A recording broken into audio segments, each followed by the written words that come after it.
Now, this is wild. We're going to talk about getting the tricks to get deep sleep involving exercise. I know, isn't that it's crazy? It's going to shift your mind. When you figure ancient man didn't have any problem falling asleep. I mean, these guys are walking an average of 3 to 8 miles a day, working their butts off all day long. Well, now our sedentary lifestyle, and we have to think about how our brain is working.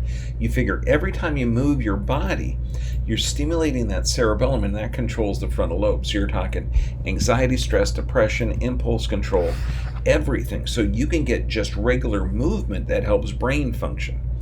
But to exercise during the day, and if you could exercise outside, that would be ideal, because that way you get the benefit of outside air, which literally sunlight has ionizing radiation, and you're creating negative ions when that sunlight hits the air, and that has a benefit of the body.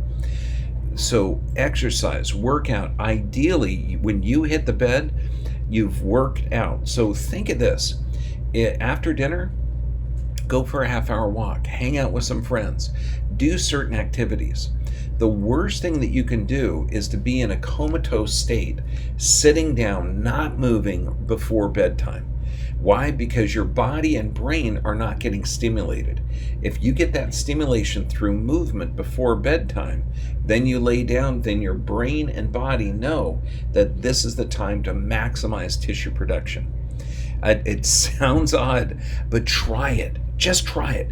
Go for a little bit of a half-hour walk before bed. Okay, and you're going to get some movement.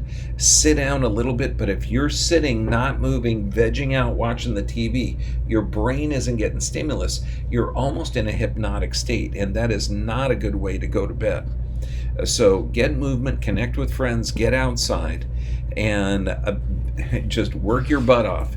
I got to tell you, I'm up at 4 in the morning. On Tuesdays, I'm working until about 8:30 at night. When I hit bed, I'm pretty darn close to the very tired stage. I wouldn't say exhausted, but, expend that energy during the day so that your body and mind appreciate that rest period at the end of the day. I hope you enjoyed this. God bless you. I love you.